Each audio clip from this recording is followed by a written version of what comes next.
Good afternoon and welcome to St. Newsfile. I'm Matt Fatinko. Megan Brennan will have sports coming up, but first, let's check in with Ivan Ivanov with the weather.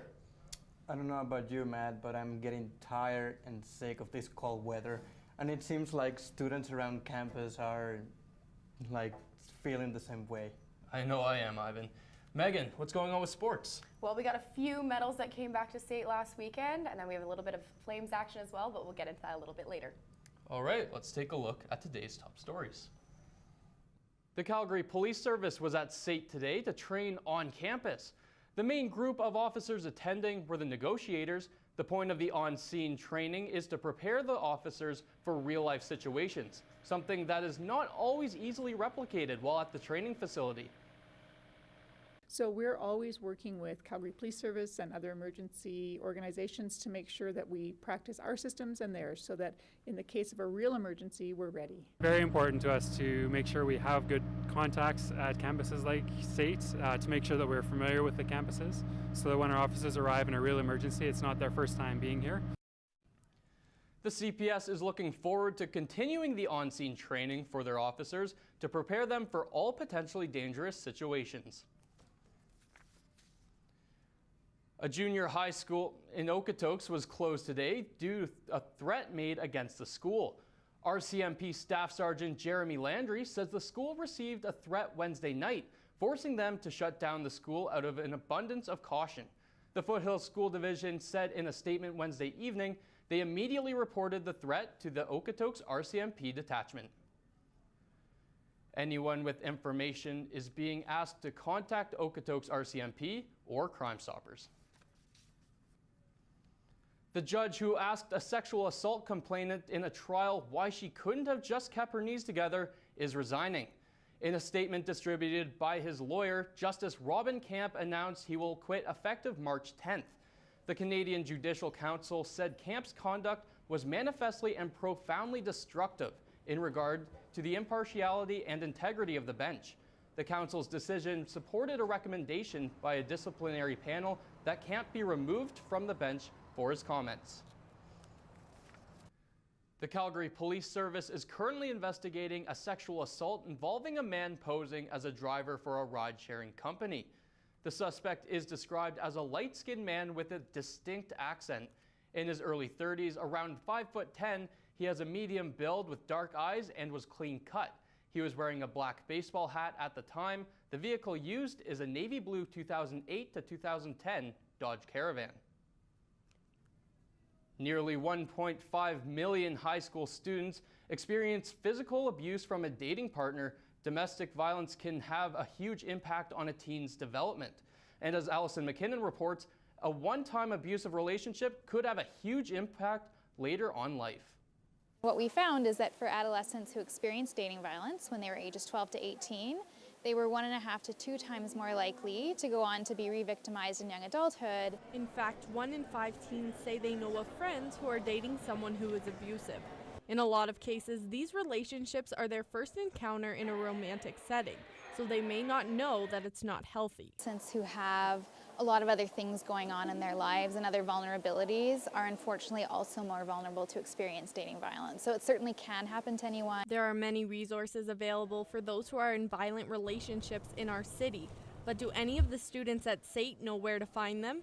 I don't know any professional places to go. I know I could turn to the people I trust and stuff like that, but that's about all. I don't exactly know where to go, but they have those hotline number, but I don't even know what their, I guess, company name is. Well, I imagine, that there's probably shelters and homes and stuff like that, certainly for their personal safety. There must be some ways to get some kind of money through the government to help you out that way. In fact, there are dozens of government-funded agencies available here in Calgary. They include the Calgary Domestic Violence Collective, which is a group of about 60 community partners that provide help to victims. 24% of women in an abusive relationship don't tell anyone about it. And based on the people we talk to, a lot of people don't know what to do for help. Here at SAIT, students can talk to a counselor or a teacher. For SAIT Newsfile, I'm Allison McKinnon. Environment Minister Catherine McKenna had a busy day today, hosting a luncheon at the TELUS Convention Center and then heading here to SAIT. Newsfile's Cassandra Stefanik is live in SAIT's newsroom with more on what went down. Cassandra? Well, Matt, 6 panelists joined McKenna in her presentation today. They all represent different companies discussing innovative initiatives in Canada. It's clear that the government is focusing a lot on creating a clean, green province while ensuring economic growth. They're hosting several competitions among students to limit emissions and bringing in fresh grads, not only giving them work, but a common goal to work towards.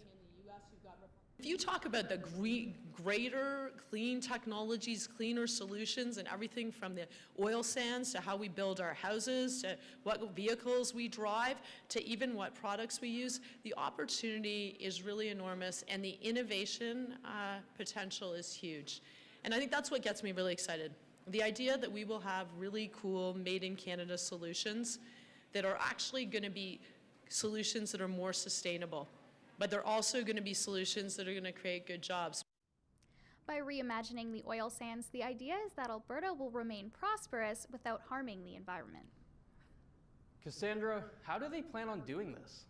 Well, the federal and provincial government are working together to convert harmful greenhouse gases into reusable sources. This is all done by utilizing the next generation that'll work together to create like bright minds here at SAIT. Cassandra Stefanik reporting live from SAIT's newsroom. The University of Calgary is hosting its very first Women in Work conference. It's being held in partnership with International Women's Week. Angela Stewart reports on how the conference is promoting diversity and some of the barriers women have faced in the workplace. Region 3. And I would also like to introduce Students, graduates, and staff are all participating in the University of Calgary's Women's Week conference. They've gotten the opportunity to participate in daily workshops, panel discussions, and roundtables to talk about the importance of gender equality in the workplace. It was really discouraging. And I remember back then thinking, you know, I've got this degree and no job, and what a waste. Royal Bank employees stepped out of their teller windows and into this conference to promote diversity. To my knowledge, yes. We support diversity inclusion in lots of ways, and we're really excited to sponsor the Women in Work conference here at U of C. Ariana Dirk, a biological science student at the University of Calgary, feels this conference has taught her a lot about the challenges she may face in the workplace.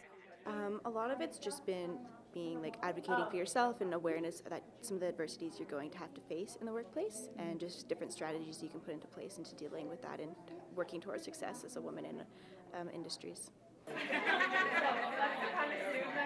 Students from multicultural backgrounds have attended, as well as a vast majority of U of C staff members.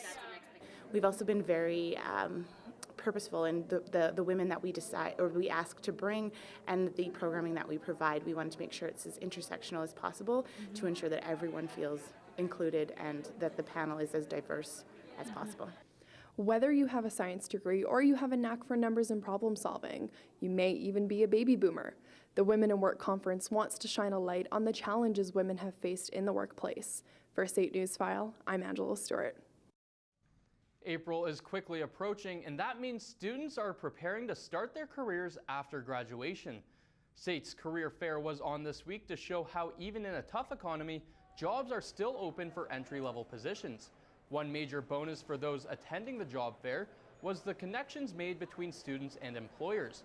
The businesses participating in the career fair had almost 200 employers looking to hire students for entry-level jobs that could be perfect for the right person.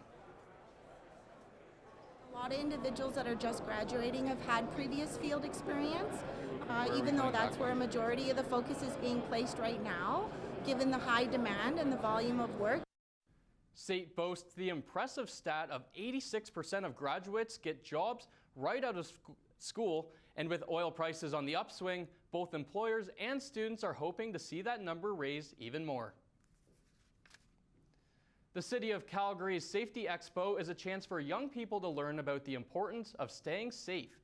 31 exhibits show young how to stay safe while at school or at play. Jacob LeBlanc reports.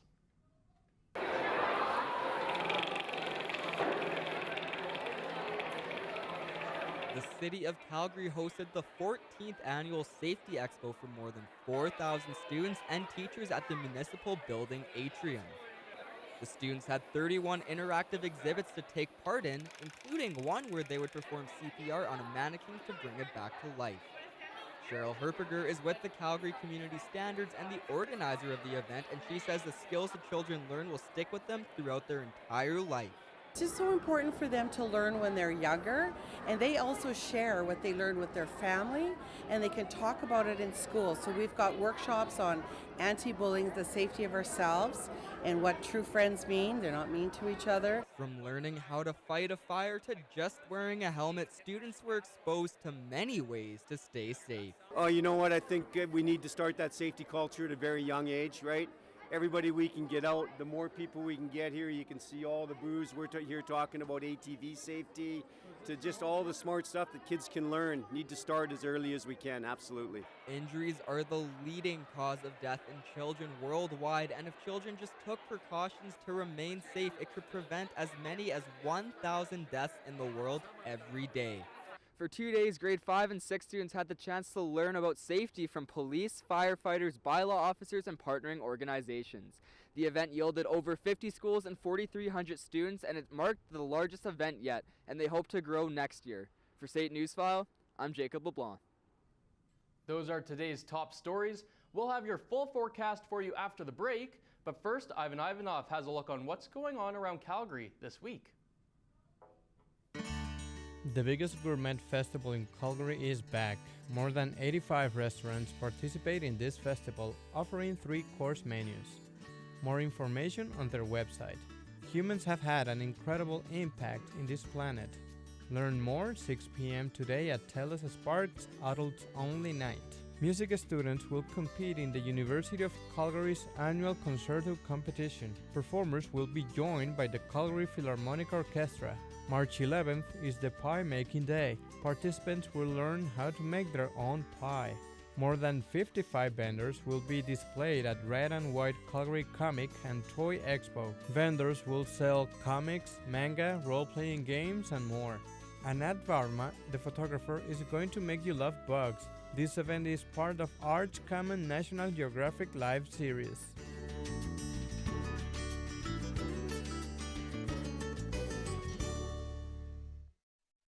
Calgary police respond to 2 calls every hour of every day related to domestic violence. Homefront, a nonprofit organization, works to ensure that victims have the support, information, and resources they need to break the cycle of abuse and live positive and healthy futures. It takes a community to end domestic violence. Visit homefrontcalgary.com and help our city. The Canadian Parks and Wilderness Society has been protecting more than 1 million square kilometers of Canadian wilderness for over 50 years. The Southern Alberta chapter has been at the forefront of this movement from the beginning, partnering with local communities, organizations, different levels of government, and individuals much like yourself. We're always looking for more support. Help us help Canada by donating, fundraising, or volunteering today. I'm Ivan Ivanov with the weather. It's pretty cold outside, but first let's take a look at the west coast of Canada. In Vancouver, as you can see, is the only place that have temperatures above 0. The rest of the west coast have minus temperatures below 0, and that's because there are a lot of jet streams coming from the north. And as you can see in Edmonton, it's minus 19. Let's take a look at the east coast of the map. In the east coast, it's all the opposite. There are not jet streams coming from the north, and that's why temperatures are warming up because the spring, it's almost there. Now let's take a look at the resorts. Beautiful day in the resorts. Palm Springs with 24, mostly cloudy in Barbados with 21, Cancun with 27 degrees with just a few clouds, 22 and same sky condition in Honolulu. Great time to visit Orlando's theme park, running away from the cold with clear sky, and 27. Sin City 24 degrees with clear sky. Right now in Calgary, it's minus 21. We have wind coming through the northeast at 6 kilometers per hour.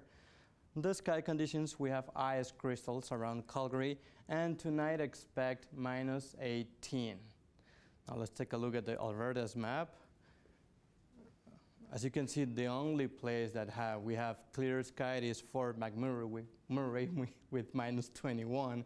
In the rest of Alberta, we have tons of clouds, and believe it or not, Alberta right now it's even colder than some regions in Mars. So in Banff we have minus 14. That's a good place to go to skiing in this weekend if you want. Now let's take a look at the 5-day forecast. Tonight expect minus 18 with a high temperature and low minus 26 with flurries. Tomorrow Friday expect a high of minus 14 and a low of minus 23. I suggest this weekend staying home with your family, watching a movie with hot chocolate. Now let's take a look at the snow report. Mostly cloudy in Lake Louise. The snow condition is packed powder, machine groom, and 145 centimeters of snow on base. Snow condition in Sunshine is packed powder with temperatures around minus 21. Snow on base is 209 centimeters. Nakiska is also mostly cloudy with powder snow condition with 141 centimeters snow on base and minus 23 degrees. Fernie have new snow and machine groom, lots of snow base with 302 centimeters, minus 10 degrees. It's not so bad. Nice weather to do some winter sport in Kimberley with minus 9 and mostly cloudy. The snow is packed powder with a base of 178 centimeters. Big White right now is having light snow, 235 centimeters snow on base and minus 9 degrees.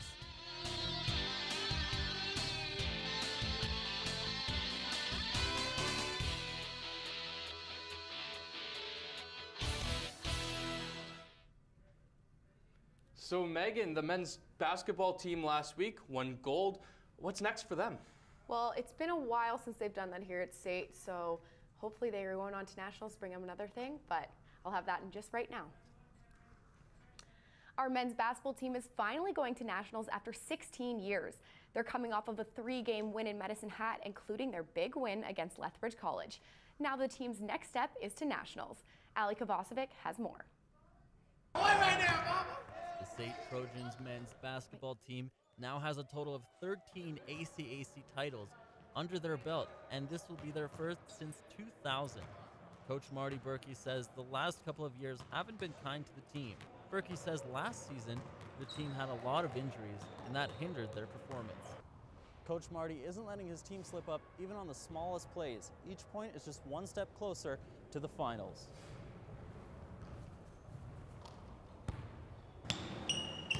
In terms of drills, Berkey says just because they're going to nationals, he's not going to switch up the routine. He's going to keep pushing them to make plays.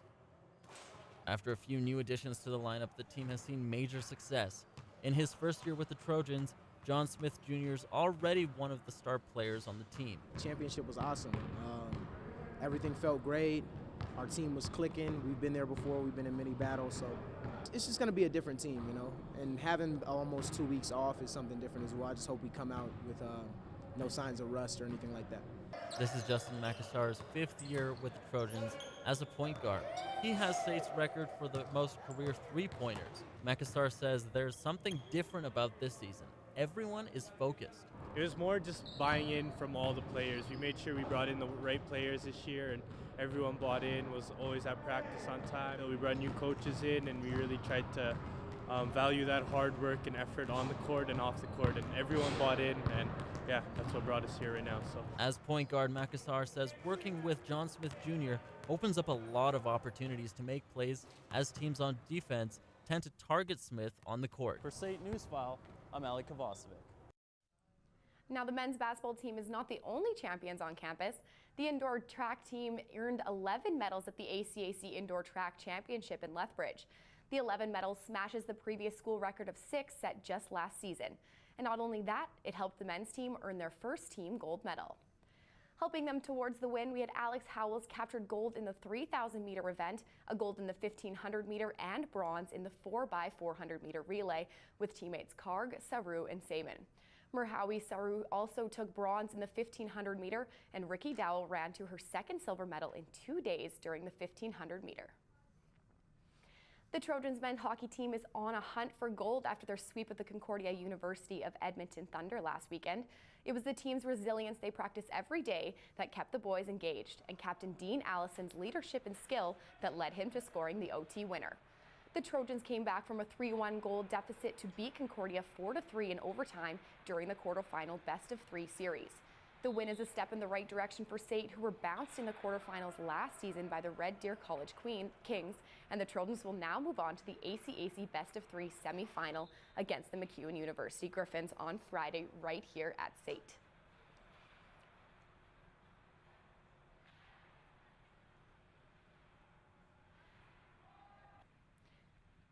The SAIT Trojans women's hockey team have found themselves in a do-or-die playoff situation after falling 2-0 in the best-of-5 series against the Grant MacEwan University Griffins Sunday night. Practice is now their best friend as the team gets back to work. The Trojans found themselves in the semifinal series after an upset win, beating out the first-place Nate Oakes. The women are hoping to bring back some of that momentum for Game 3. I think to get our momentum up, it's do or die on Friday night in their home rink. So I think that just tells it all. We don't want to die that night, so we got to win 3 games in a row to win it all. So I think that's motivation enough to get the girls going and get ready to go.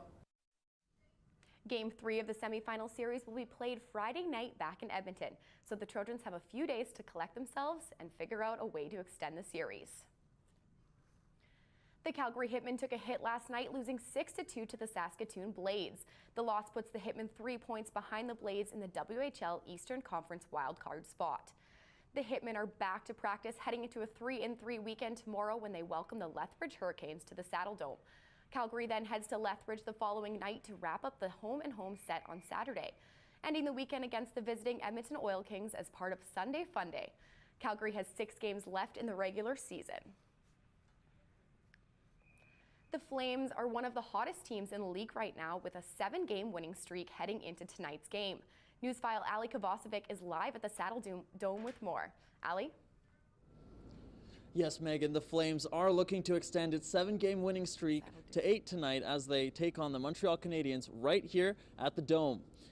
So it was back to practice for the Flames after their 5-2 win over the Islanders on Sunday. Some fun facts here. Sunday's victory was the 26th consecutive time that the Flames have earned a win when holding a lead after 2 periods. 6 of those 26 wins have come during this 9-game point streak. Calgary has also surrendered their first goal in 7 of those 9 games. Calgary's only lost this season when leading after 40 minutes on October 15th. And starting tonight, the Flames will now play a game every second night until the end of the season. Ali, what sort of history do the Flames have when playing against the Canadiens? Well, in the past, there's actually been a few career highlights. Brian Elliott set his career highs for saves with 46 in a single game when he played for St. Louis just last year. And the Flames center Matt Stajan skated in his 700th NHL regular season game in 2014 in Montreal. So who knows, maybe there will be some more career highs this game. The Flames face off tonight against the Montreal Canadiens at the Dome, and the puck drops at 7. Ali Kovacevic reporting from the Scotiabank Saddle Dome. So starting tonight, the Flames will now play a game every second night until the end of the season. Starting off away against the Jets, but bringing it back home for a 4-game streak against the Penguins, Bruins, Stars, and Kings. Before heading back out, visiting the Capitals, Preds, and Blues, then bringing it back again for 3 consecutive games. The Calgary Booster Club awarded its 2017 winner today, as Jack Gregory was named the 2017 Sportsman of the Year. Gregory has been the ambassador as well as the face of Special Olympic Calgary for nearly 3 decades. He has served as a board member for the Special Olympics for over 20 years and is currently past chairman of the board. Gregory also continues as a Special Olympics coach in both curling and golf, and now his name is up with some of the most prestigious men and women in sport.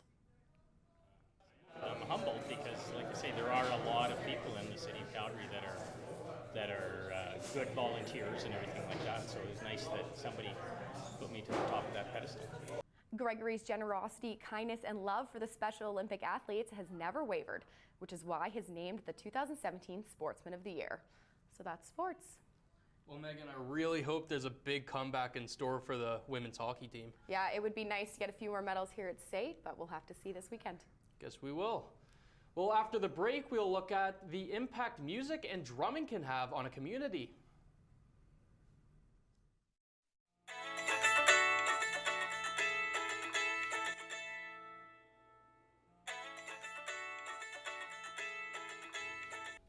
Hello?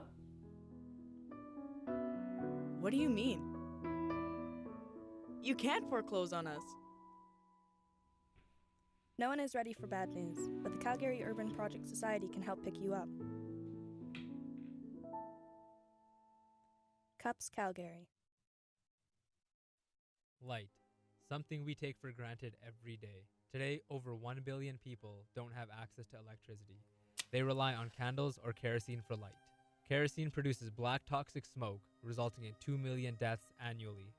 At Light Up the World, we want to eliminate dependency on fuel lighting by bringing renewable energy to remote regions. We improve economic growth, education, and health. Visit lutw.org to see how you can help light up the world for a brighter future. Circles of Rhythm is the only full-service community drum circle business in North America. Circles of Rhythm has become a vibrant part of the local community. Drumming is good for the soul and offers a sense of belonging.